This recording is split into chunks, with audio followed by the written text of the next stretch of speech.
Hi, folks. Welcome to the Prepared Homestead. This is Travis. Thank you all for stopping by to watch. It's a lovely day in the Ozarks. Going to have a warm up tomorrow, though. Unseasonably warm and windy. Probably going to last a couple of days and then go back down to being cool. So summer is still struggling to hang on, even though we're definitely into fall. But that's just how it goes around here. As bad as things are in the world, we have to continually have hope that that even though things fall apart, and will continue to most likely, that you and I will have a certain level of protection. There is a promise there that it's not that we won't go through bad things. It's that if we are under His covering and under the Father's protection, that we will have that protection. And as bad as things are, and I know that many of you are starting to get pretty nervous seeing all the stuff happen, we have to understand that if we have been diligent in taking care of the things that we need to take care of, we've been good stewards of the talents that we've been given, and we have sought refuge in the rock. And I'm not talking about a physical rock. You know who I'm talking about. And we have done our best to make ourselves ready mentally, physically, and spiritually. Then we have to have faith that we are ready for what we face, and that He promised us He'd never give us more than we can handle. And so, with all the stuff that's going on, we have to understand that. We have to hold true to that. And there's a lot of stuff. Over the weekend, Israel made the retaliatory strike against Iran. To be honest with you, it didn't look, at least what we saw, that big of a deal. And depending on the news outlet that you listen to, it was a nothing burger.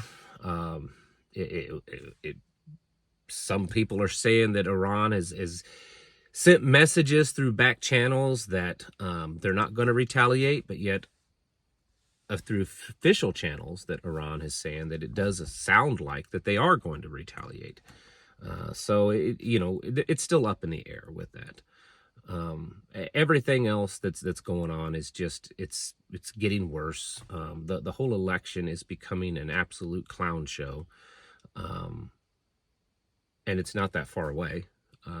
And people are just, I don't know, I get this sense, and I could be wrong, it's often that I am, but I get this sense that people are just tired of it all.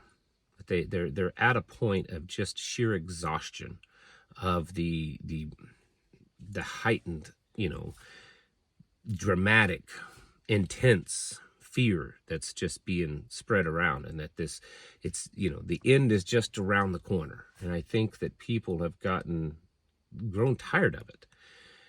And on one hand, I want to think that could be kind of dangerous, because if this is orchestrated in the way that many of us think that it is, then that may be the time that they're waiting for everyone to just get so exhausted of stuff that things start to finally fall off a cliff. Doesn't mean that they will, but it means that it's a possibility. When you look at everything that's happening, we have to acknowledge that now is not the time to sit back and relax.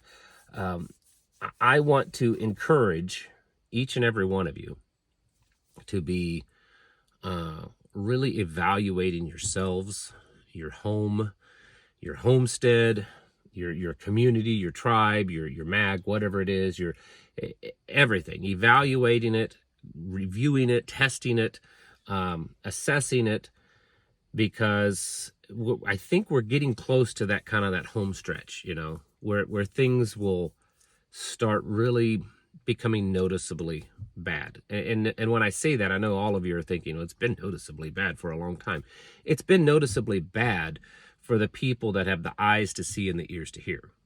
For the average normal person, the normies, they're not noticing it that much. And I think it's going to start getting bad enough that they will notice it. And when that happens, that's when we get into a dangerous area, because of course people, the people that are unprepared, the people that believe that things are okay and that things will be okay, finally come to the realization that they aren't okay, that they won't be okay. And then that's, of course, when panic starts to set in. And that's when it really gets dangerous for us, because in the end, the most dangerous threat that we face is just people. It's not necessarily governments and militaries and all that. It's people. And of course, governments and militaries and invasions and all that are made up of people. But I believe that the real big threat is just people panicking, people, society becoming completely unraveled. And we have to be prepared for that. And so I want to really push you, no matter how well you are prepared, how well you believe that you are prepared, how long you've been doing this, could be weeks, months, years, decades. We need to really go over what we plan on doing. When we, if it's the day after election, and I don't think it necessarily will happen the day after the election, but just hypothetically speaking, if it all really starts falling apart and we see masses of people rioting and looting and terrorizing the streets, and all of a sudden the National Guard gets called up and things get shut down and things get locked down, and it just gets bigger. Now there's terrorist attacks and there's attacks to utility centers and all this kind of stuff. I know it's dramatic, but I'm using it as an example.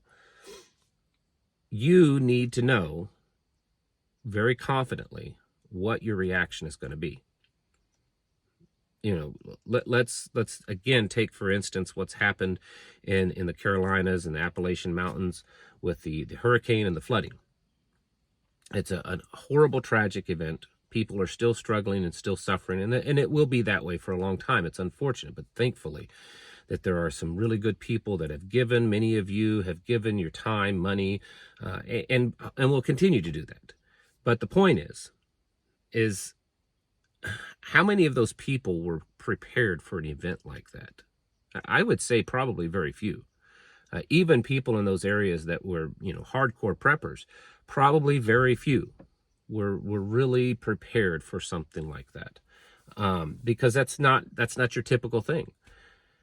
How different would it have been for a lot of people that had the eyes to see and the ears to hear, if they, looking back, hindsight's 2020, and looking back and said, man, if we'd just done this, and this, man, things would have been different for us.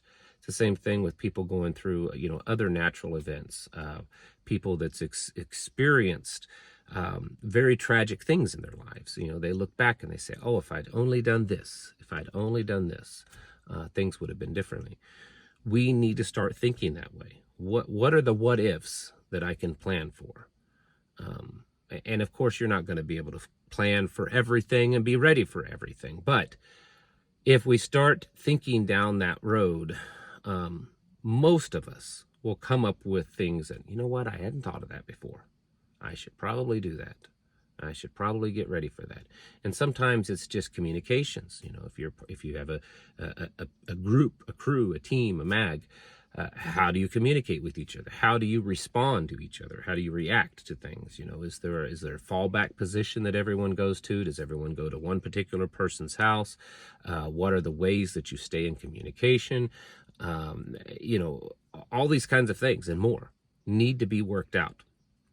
And they need to be worked out, I'd say, pretty quickly. I would say over the next 3 or 4 months, we're going to have a pretty good idea of where we're headed. And it could be really good. Things could turn around.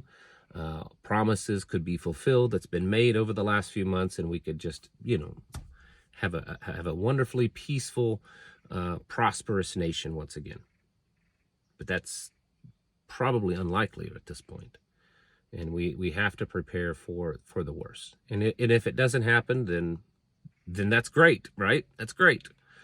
But we must be preparing that way.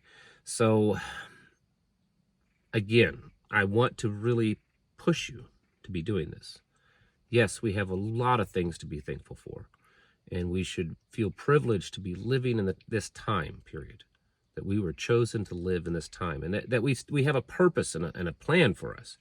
And we must continue to fulfill that. But we also have to continue to be prepared for the things that the slings and arrows that are thrown at us in this world, and they're becoming more prevalent. And I think that as the weeks pass on, it's going to get worse. So it's something that's been on my heart to really hit home with this audience that I feel that I've been blessed with, is that yes, you can still be focused on all the things that's going on, and you know, whether it's the election or wars or illegals or you know, illness, viruses that's spreading, all that kind of stuff. But we have to be changing our mindsets and getting into that, for lack of better terms, battle ready mode. Because I think we're about to start seeing some real changes in our world, and they could be good, but there's a high probability that they will be bad, and we need to be ready for that. Folks, it's time to get your houses in order and to prepare yourselves mentally, physically, and spiritually. Thanks for watching. Catch you in the next video.